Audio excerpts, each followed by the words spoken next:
Good day everyone, welcome to Wysol's Wisdom. My name is Nathan and today I want to talk about energy vampirism and why everyone that's watching this is an energy vampire. Yes, I just said that. You are an energy vampire. Whether you like it or not, you are an energy vampire. I'm going to explain why. Now, I'm not going to get too deep into energy vampirism. I've only ever practiced vampirism, energy vampirism, like kind of a left-hand path, occult energy vampirism, twice. Second time was pretty successful, and I'll explain that in a bit later. And these things, actually no, 3 times. Energy vampirism can be used for benevolent and malevolent purposes. Benevolent and malevolent being perspective, to be honest with you. But let's talk about why everyone that's watching this, yes you, is an energy vampire. Now, there's a reason that you like to be in certain places and with certain people. Why is that? You like their vibe, right? It's because you like absorbing their energy. You like being around certain people because you like to take in that energy. It feels good. Some people you don't like being around because you don't like taking in that energy. It feels bad. It makes you, puts you in a bad place, you could say. It puts you in a negative state. Some people put you in a positive state because you like their presence. You like their energy. You like to absorb them because you're an energy vampire. There's a guy on YouTube, he talks about peopletarianism. And no, it's not about eating people. It's about being cautious of the people that you're around because their energy affects you. This is also known as epigenetics. Your environment affects you, okay? The condition that the cell lives in has an effect on the cell itself, okay? I would definitely recommend checking out Bruce Lipton. He is someone that does speak on epigenetics and a lot more in a more scientific way than I do. I will. But you are an energy vampire. Yeah, you're an energy vampire. Whether you think energy vampires are bad or evil, you're an energy vampire, whether you like it or not, because you like to absorb energy of your environment. And again, the wind blows. You like to absorb the energy of your environment, okay? So you're an energy vampire. Some places you don't like. Some places you do like. Some people you don't like. Some people you do like. Okay? Again, it's because you like their energy. You like to eat their energy. Okay? This is how everyone is an energy vampire. Okay? Now, there are certain, you could say, malevolent energy vampires that are there to drain certain kind of sexual energy. Okay? Also known as succubi and incubi. Or Jezebel spirits and stuff like that. Okay? These are, again, you could say malevolent. But they are there to drain sexual energy. I've encountered 2 succubi in the physical realm within the last 2 years. That did drain my energy. Okay? But are those type of energy vampires bad? Can you use energy vampirism practices for good? You can actually use malevolent energy vampirism to drain bad people. Yeah, you can do baneful magic on bad people. You can be karma for the evil people around. Let's take J.S. Garrett, for example. he does curses on paedophiles. Because the paedophiles are all on the register. They're all, anyone that's gone to prison, it's all public information. And why they've gone to prison is public information. So he practices his curses on the pedos, on the rapists, on the child molesters. You can do baneful practices of energy vampirism on those people. You can also do baneful practices of energy vampirism to take your energy back from things like succubi and incubi. Okay? Lucifer actually taught me one of these practices, and he calls it the Black Sun Life Drain. Essentially, you create a black hole, and you link the energy of the person that has drained you to the black hole. And as you may or may not know, black holes absorb everything around them. Okay?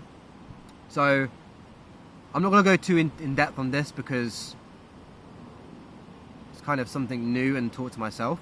But I created a black hole. I connected the person that had taken a lot of energy away from me and never gave it back. And I sucked their energy into the black hole and then ate it. You could call this evil or malevolent, but it was taking my energy back from a succubi, a Jezebel spirit that had drained me of sexual energy. And I shit you not, less than half an hour of eating that black hole, I felt rejuvenated as fuck. I felt rejuvenated. I felt really good. I felt like the sexual energy never left me, to be honest. Not sure how they felt. Never asked. Not even going to bother to. But I felt good after it. Okay? Now there are forms of energy vampirism that are malevolent and that can be used for malevolent purposes, and that people do. Most likely. I don't know because I don't really speak to those people. But they probably do for malevolent purposes. They may just drain random people of life force energy through physical contact or non-physical contact, or astral life force draining. There's even stuff in like Drogarotin, which is a grimoire found on Becoming a Living God, that talks about draining ancestral life force, which I've not delved into. I've not got that book myself. But there are practices like that where you can drain certain life force energies. Okay? Again, everyone is an energy vampire though. You like certain places and certain people because you like to absorb that energy. Okay? There are also forms of energy vampirism or left-hand vampirism that can be used for benevolent purposes. Yes, you can drain energy for benevolent purposes, for healing purposes. What? Yeah. You can use energy vampirism to heal people. Okay? You need to target specific energy though. Okay?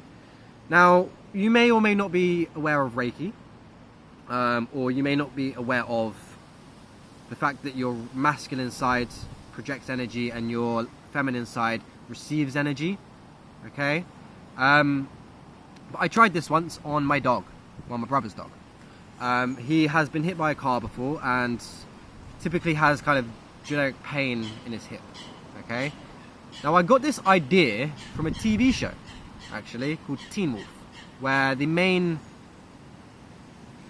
person in the TV show is known what's like a true alpha, an alpha that has come into power through his own force of will, and he hasn't taken the power from someone else. Okay, now what he does is he touches people and takes their pain away. Okay, again the wind's blowing. So what I did is I intentionally wanted to take the pain away from the dog, on a specific spot of the dog, okay, using my left hand, which is a receiver.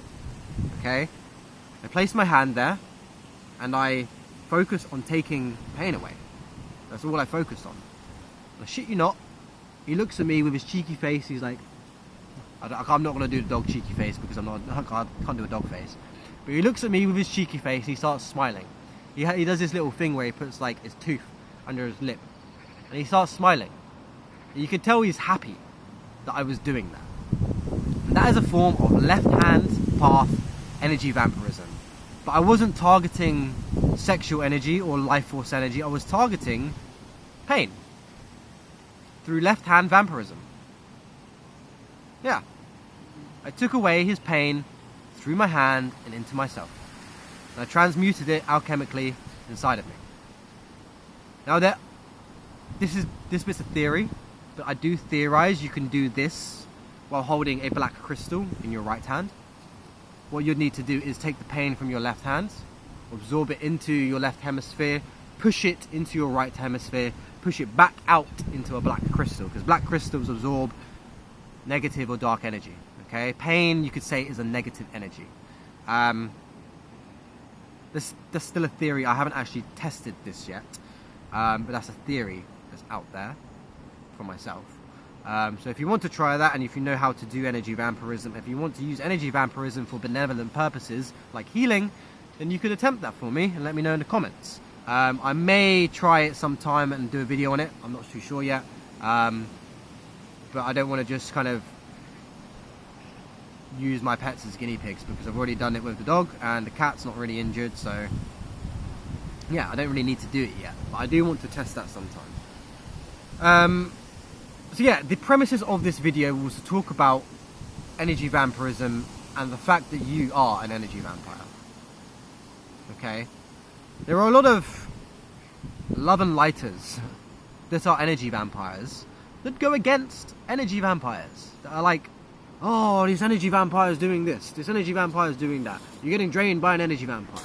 Show love and light and it will go away. You are an energy vampire. Okay? A lot of love and light is actually fear-based, to be honest with you. Not all of it. I've met a few people that aren't very much not fear-based, and they understand that you have shadow self and a higher self. But there are a lot of white lighters, new agers, that really don't dive deep enough, to be honest with you. They really don't dive deep enough. But I think I will leave this one there, because again, I just wanted to point out how you are an energy vampire, whether you like it or not. I don't care what you think, to be honest. This is how things are. Like I said at the start, you like certain people in certain areas because you like their vibe. What is their vibe? Their vibe is their energy. You like being around them to draw in that energy into you. It makes you feel good. Does it not? Yes, it does. You don't like being around certain people because their vibe is not nice. Their energy is not nice, and you absorb that energy into you because you're an energy vampire. I think I'm going to keep it there. Because I just want to keep this video short. Okay? Thank you for watching. Like, comment, and subscribe. And I hope to see you next time. Peace out.